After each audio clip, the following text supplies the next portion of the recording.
Hi, I'm Steve Clifford, and if you've followed my YouTube channel over the last couple of years, you know that I've been really focusing on the general purpose rifle, that one rifle that can do everything within reason. Maybe not ELR, maybe not dangerous game, but everything else it can do. Might not be the best, but it can actually be pretty decent at everything else.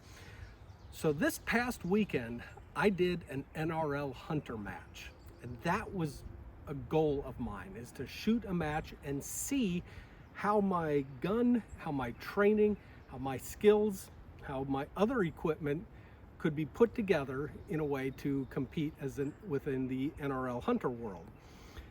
And I discovered a lot. I learned a ton, and I'm going to go through a debrief of several things that I learned. But number one, I learned that this rifle is an incredible tool as a general purpose rifle. And following on with that, it's not the best tool for NRL Hunter. NRL Hunter is a game, and as much as they try and make it simulate actual hunting, it can't.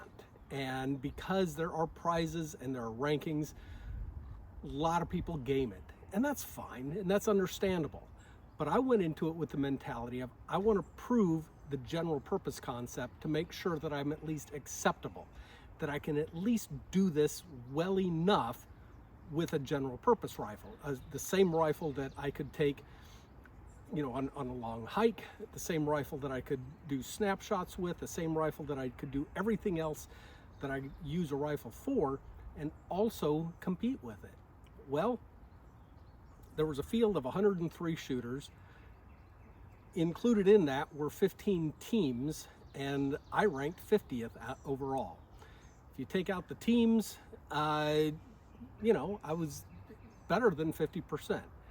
I scored 71, and the top shooter, the top individual shooter, scored 111. That means I think it was at about 64% of his score.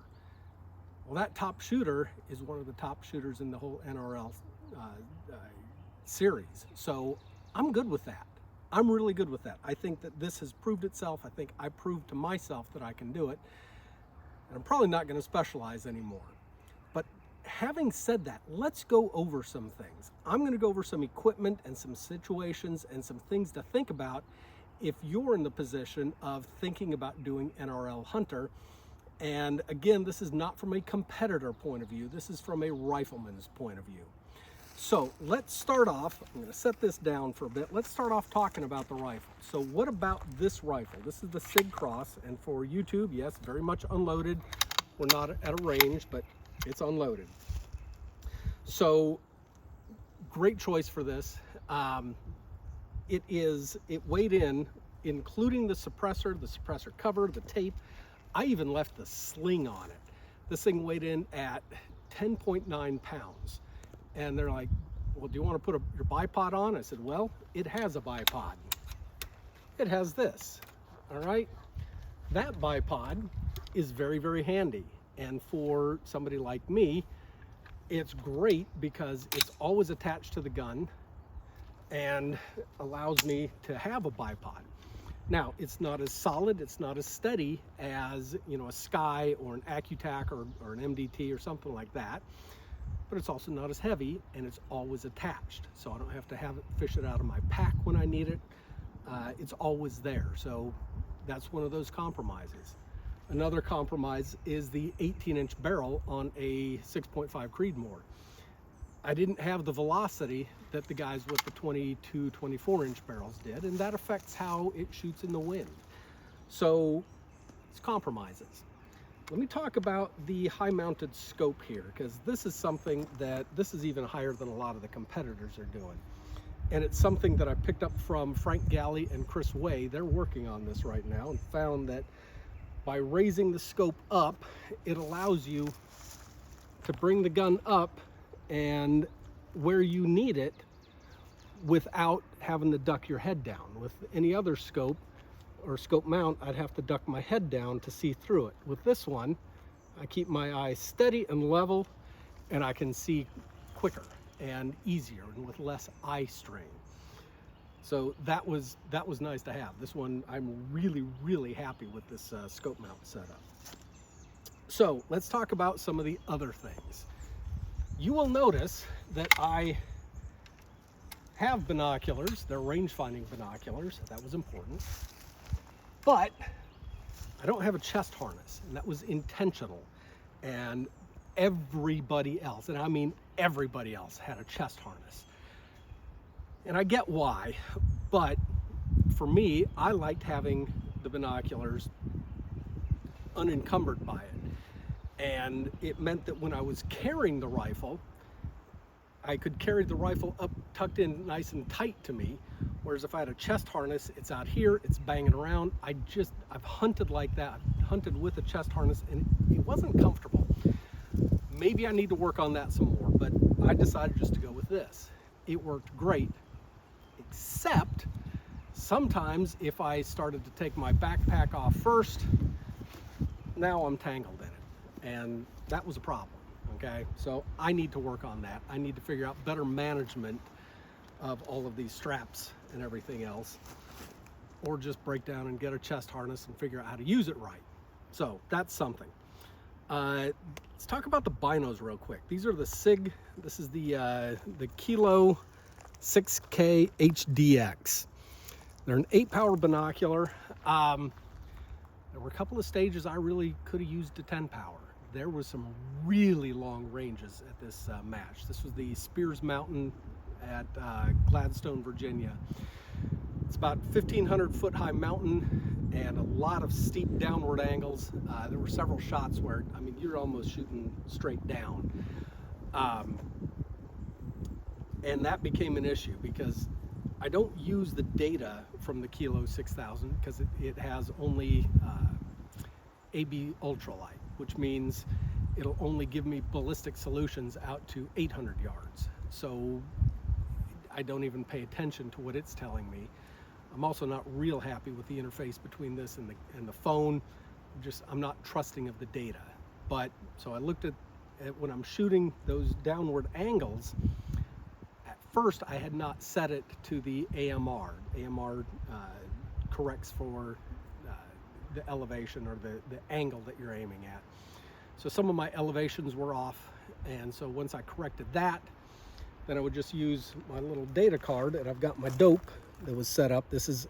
And I also discovered that at those downward angles, you know, if I had a 630 yard target, normally I'd go 4.2. At 630, I'd add 3/10, so 4.5. But at a sharp downward angle, I had to back that off about 2 or 3. Some of it was guesswork, but the data card actually worked pretty well. I used a little dry erase pen to just write down for that stage what I needed and then dialed it in. That worked pretty well. Let's talk about tripods for a moment. So most of the guys were attaching their tripods to their backpack in some way. I decided I didn't want to do that. Not sure why. I figured I didn't necessarily want to take my backpack off. So I got the sling system. This worked well. I was happy with this. What I was not happy with is how I attached my bag. So this is a Armageddon geared Game Changer, and I got it with the Superlight fill. Love the Superlight fill. This thing actually worked really well, both as a rear bag or as a front bag, depending on the situation. But what happened is every time it got hooked down here, and I had to fight to get it out. I just got it out super easy, but when you're under a time crunch, it never went that easy. Let's talk about the tripod itself. This thing is awesome. Little on the heavy side. For a general purpose rifleman, this is probably a little bigger and heavier than you really want. This is the 2 Vets. Which model is this? This is the Recon LSI. So inverted legs, and they make the V2, which has a smaller head up here. I probably should have gotten the V2. But this one is unbelievably steady, and it's also unbelievably fast. Inverted tripods mean that it's much quicker to deploy. Oops, hello. I screwed that one up, but Do the lower section first, spread them out, and then you are nice and steady. Just absolutely rock solid. I was using this on a couple of stages where I didn't have to. I could have used, there was a shoot house where they had a ledge. Everybody else was setting their bag on that ledge and shooting off their bag. I clipped in, and I clipped in because I've been doing a lot of training lately with the tripod from standing, and I am 95% as solid this way as I am from prone. So given the choice, I'll do this all day long over putting up a bag. So I like this a lot. So to move, you just use it as a little handle there to change the tension as needed, fold forward to lock, and then you've just got a little tiny bit of wiggle up and down, and that's just because of not movement in the head, but movement on the rail itself. So that gives you just that little bit of fine tuning, maybe you know, half a mil worth of fine tuning once you lock in. So yeah, really, really happy with the tripod. There were a couple of stages where even some of the super experienced guys were complaining about the shots and the positions that they were in. I didn't care about those stages. There was one stage I thought that it wasn't because it was too long or too unsteady. I thought they were kind of tricking us. That bothered me. But the rest of the stages, I didn't care that I had to go off of a tripod, and I didn't care that the targets were a lot further away than is normal for an NRL Hunter. I was really impressed. I loved it.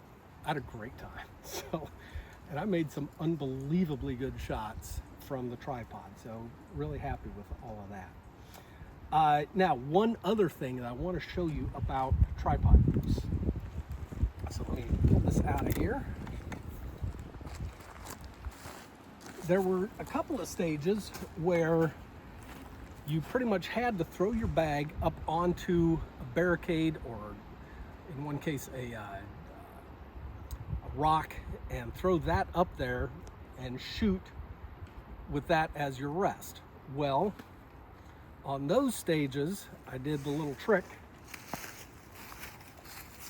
of using the tripod as my rear support. So I'd throw the bag up there, put my bipod legs up, and then I'd pull the tripod up like that. And then I could hold on to the tripod with my hand back here, slide up, down, and tilt it one way or the other. But it gave me a lot more stability when I would get behind the gun, and I could be a lot more stable on those targets. There was one stage I could have done that and didn't, and regretted it. I actually zeroed that stage, and it irritated me, but that was on me. That was my fault. I didn't use everything that I could have, and on the stages that I did, fantastic. One last thing, shooting glasses. I'm going to do another video in a few minutes. These are from Hunter's HD Gold. These are ridiculously expensive shooting glasses, but wow. Follow me and I'll do another video on these, but yeah, very, very happy with the Hunter's HD Gold shooting glasses.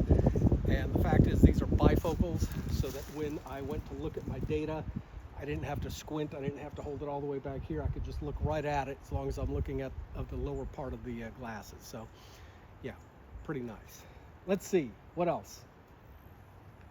Oh gosh, I think that about covers it. I do want to say thank you to the NRL Hunter organization for having an East Coast event, one that's basically in my backyard. The sponsors, Green Top gave away some really nice stuff. Loophole, Silencer Co. Let's see, Silencer Central, I think, was in there. Night Force, Leica had a booth there, and they had some discount stuff. So thank you to the sponsors, because I know this doesn't happen without you guys. So really, really good on you, and very, very much appreciated. Oh, and Leo Photo. Leo Photo was like the title sponsor, so good stuff. All right, I think that about covers it. So that is the reactions and impressions and notes, not as a competitor, not as a guy that's going to help you win an NRL Hunter match. But if you're looking to prepare for an NRL Hunter match and you're looking to do it in a way that is going to help you improve, you're not going to turn into a top 10 by listening to Steve Clifford. Believe me, you're not. But if you're just looking to get involved and try it out and do it with a hunting rig or a general purpose rifle like I did, I hope this has been helpful. If it has, please subscribe to my YouTube channel, like and share this video. It helps me in the future. Thank you for watching. One last thing I forgot to mention here. This scope was absolutely fantastic.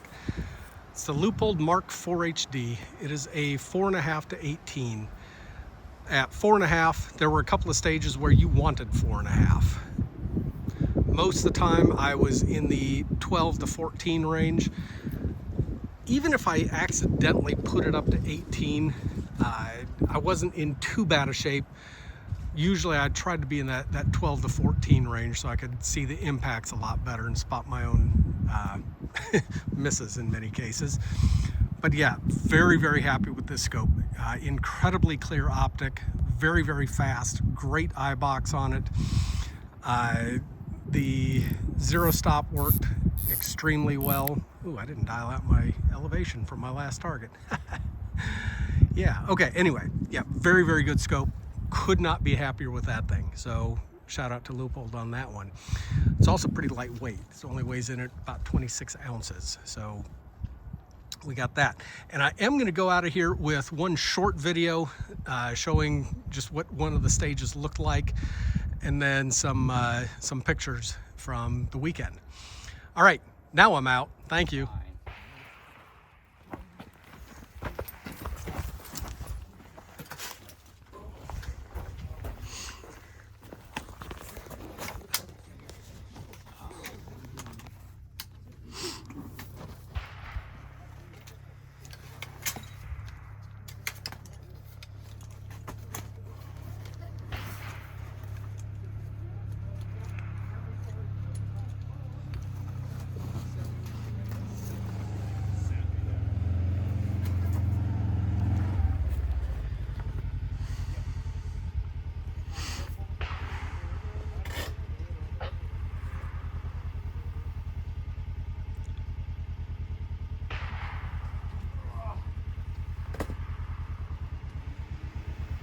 Second target, is that it? Just about 10 yards up and to the right? Yes.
Engage.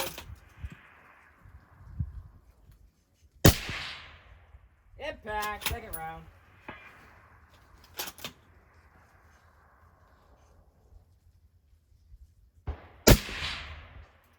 Impact, first round. There we go.